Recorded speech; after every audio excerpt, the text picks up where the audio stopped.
The Raptors' win streak is over, but why did Chris Boucher and Kelly Olynyk not play? Let's go to the film room. Immanuel Quickley made his return and entered the starting lineup for the Toronto Raptors, and despite only playing 15 minutes, I thought he had a pretty good game. 14 points, 5 of 8 from the field, knocked down a bunch of threes, and he did it off of advantages that Scottie Barnes was creating. You see here in the post, Scottie catches it. He's one pass away. The double comes, immediately letting it fly. This time being the release valve on the weak side. So Scottie gets doubled in the post. Swing, swing. IQ, sidestep three. And this three-point shooting is always welcome from IQ. This pull-up shooting has been massive all season. Anytime he's been available to play. And so not much to take away from IQ other than the fact that his shot looked good. He looked to be in rhythm offensively, and you can see how that would pair well next to Scottie Barnes, especially off of the ball. And Scottie's been doing so much great work as a post creator that I think naturally you can have IQ be roaming around the perimeter, being this kind of release valve like he was tonight, making shots, kind of posing a threat with his gravity off of the ball, and having Scottie be that advantage creator for them. And I want to get into Scottie's post work because I thought the Raptors left a lot on the bone with how they approached the game offensively. They obviously lost this one, but Scottie was really, really great. He had 20 points, 8 rebounds, and 6 assists.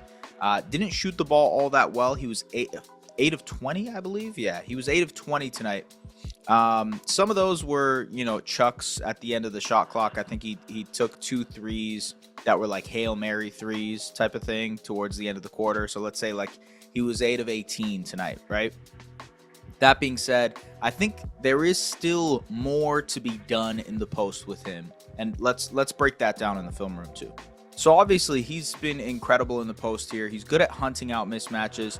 This turnaround fadeaway has been money for him all season. And I will say the Bulls running, Vucevic plus 4 guard lineups really helped Scottie just get into his actions. Instead of having to hunt out a mismatch, it was a mismatch already. So I was like, cool, let me get into my post work immediately. And he did it early. I mean, even here, off the double, just spins away and knocks down that fadeaway jumper. But I did think he forced it a little bit, especially against taller players like Matas Buzelis here. Good contest in the fourth quarter. And these are just easy creation opportunities for Scottie. Double comes, immediate dump off pass to Jakob for the finish. This time, in the middle of the floor, in that post area, backdoor cut from Grady for the dunk. But these are the opportunities I'm talking about where he's leaving a little bit on the bone. I mean, he basically bodies Matas Buzelis, and this is a good chance to kind of go inside for the finish, but he still does the turnaround fadeaway. And I feel like in that moment, yes, your turnaround fadeaway has been money, but hey, dude, you muscled that guy to the ground. You can probably take that to the basket and finish. And I think against length in general, it was strugglesome. And so Matas Buzelis is a skinny dude, but he played decent defense in the fourth quarter against Scottie just because he was using his length to contest. And I've mentioned before how Scottie does really well against mismatches. So smaller players, not as strong players. He's great at taking advantage in the post. But if a player is able to use his length against him, or if a player is stronger than him, then there's a different situation where that post work isn't as available to him. He has to get a little bit more creative. That being said, I thought there were a lot of advantages that Scottie could have created tonight. And he did for the most part. It was a really good game. The playmaking was great from him. They got a lot in that third quarter when it was like, boom, catch in the post, automatic double, quick kick out to Quickley, quick kick out for a 3, quick kick out to whoever, dump off pass, cutter, cool. Like that, in my opinion, could be the Raptors offense at its best, truthfully. Like that is how the Raptors offensive system next to Scottie Barnes, around Scottie Barnes should work. You look at some of the best offensive post hubs in the league.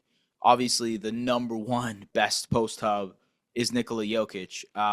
And I think there are some similarities to what can be done that way. Obviously, Jokic is an incredible scorer. He's developed such an incredible touch in that short mid-range area as a guy who can finish around the basket. You hope that Scottie can develop that touch as well. And I think he has a great touch around the basket. It's just about being more selective and finding what to do in certain moments. Developing counters, as I've said. So the short mid-range shot, just finding out ways to be more versatile with it, not have to go to that turnaround fadeaway all the time, but also working in moves to finish at the basket, working in moves to kind of have a counter to when guys are going to look, you're turning the corner, right? You're turning your shoulder and going right. Guys are going to automatically recognize that and then contest it that way, have a different angle to approach it by. So that's just one thing from this game. I think the story from this game is Quickley coming back, looking good, didn't play that much, and how it shifted the rest of the rotation. I was at the game tonight and we talked to Coach Darko Rajakovic, who said that pretty much everybody was available to play. Jamal Shed didn't play. Has an illness, didn't even come to the arena, but everybody else was available to play. And it's weird because Chris Boucher and Kelly Olynyk were the only guys tonight that didn't end up playing. And that's kind of a, why would that be? The Brian Windhorst meme? Why would they do that, right? It is curious. It is curious. And obviously, Darko post-game said, yeah, they wanted to give more opportunities to Orlando Robinson. They wanted to give more opportunities to Jacoby Walter and give those younger guys some opportunities. Orlando is obviously on a 10-day contract, so giving him the run while he's here. And Jacoby, young, figuring it out in the G League, giving him opportunities.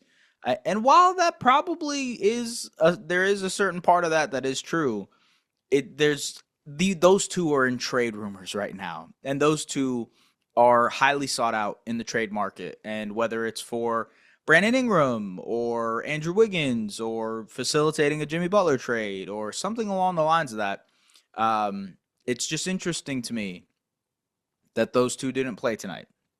And for the most part, it seemed like they were healthy. Chris Boucher, for what it's worth, would have been huge in this game. The Raptors did not get their usual boost off of the bench. I thought Jacoby Walter was nice, put in 14 points, was aggressive, relentless getting to the basket. He took 8 free throws tonight. Really impressed with how active and physical he is at getting to the basket and drawing free throws. I think that's a great sign moving forward. But outside of that, the Raptors didn't get much help from their bench. And during this winning streak, they got tremendous amounts of help from their bench. I think their bench averaged 40 points per game in this win streak and in this 7 or 8 game stretch. So that didn't exist with Chris Boucher out. That didn't exist with Kelly Olynyk out, who has also been pretty good in this win streak for the Raptors. So admittedly, pretty curious rotation decisions here.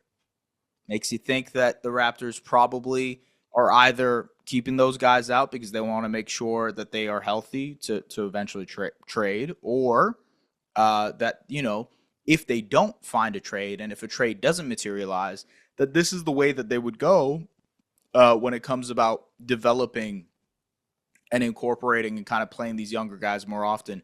And it's funny. Darko was actually asked in the pregame by Aaron Rose.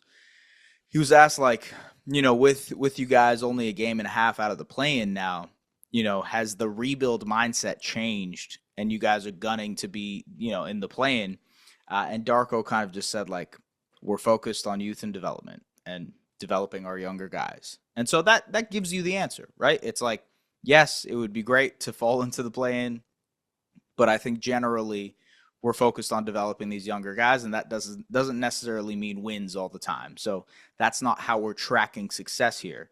And to me, I think tonight was an indication of how things might go, even if they don't trade any of the guys. Let's say they sit on all of them, which I don't think they would do. I think the likely scenario is that they trade at least 2 of the guys that have been mentioned in these trade rumors, whether it's Davion Mitchell, Bruce Brown, Chris Boucher, Kelly Olynyk. In the next week, they'll likely be traded. That said, if they don't trade those guys, I think we'll see more nights like tonight where they get DNPs and you see more opportunities for Jacoby Walter any 10 days that are rolling out. Maybe they bring up Ulrich Shamshay. Maybe they play Jonathan Mobo and give these guys more opportunities to work and develop their game at the NBA level. And by proxy, that ends up in creating a smaller margin of error for this Raptors team to win games. And so you lose more games because you're playing a younger team. Maybe that's the way they go. Maybe they do it by design, by trading these guys, or they do it just naturally like they did it tonight. And tonight was a bit of a test run for that. That being said, A weird one because I thought the Raptors played a pretty good game. Like if you look at most of the numbers, they played pretty well. The numbers that pop out to you, 3-point shooting, the Bulls took 10 more threes, made 8 more threes. The Bulls are a really good shooting team, and they didn't have Zach LaVine tonight, who is their number one 3-point shooter. But generally, they're an awesome 3-point shooting team. Kobe White shot the lights out. Jalen Smith punched in a pretty good game off of the bench. I think actually every single Bulls player who played tonight made a three, which is nuts. But generally, the Bulls are a really good shooting team, especially this season. So that's expected. The Raptors didn't shoot that well from the free throw line. They shot 66% from the free throw line, struggled on that end. RJ Barrett, 2 of 6. It's becoming ridiculous at this point that this team is not that good of a free throw shooting team because it's just easy buckets. I've been talking to people about like making the game faster, making the NBA faster, and how to make the product. Adam Silver had those comments about making it a 10-minute quarters and all that type of stuff. I think the main thing they should do is adopt the G League rules for free throws. So I do in-arena hosting for the 905, and I see this rule be really successful in the G League. For the entire game, you take one free throw for 2 points or one free throw for 3 points if you get fouled on a three. At the end, in the final 2 minutes of the fourth quarter, it goes back to regular free throw taking, but it trims down so much time because it's just one free throw and you move on with your life and that's it. And so good free throw shooters end up making those free throws. Bad free throw shooters tend to miss those free throws. Now, maybe that's the variance that bakes into this whole situation, but I would like for the NBA to incorporate that.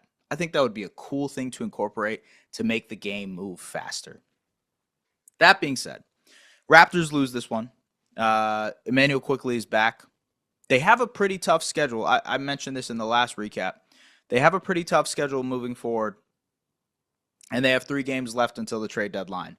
And I know the games right now are somewhat secondary to the rest of the action. Maybe by the time you guys see this, Boucher and Kelly are traded already. But we'll see. We'll see what happens, folks. It should be a very entertaining week, to say the least. As always, subscribe to the Raptors Republic YouTube channel. Appreciate you guys tapping in. And we'll see you guys on Sunday for Clippers. Kawhi's back.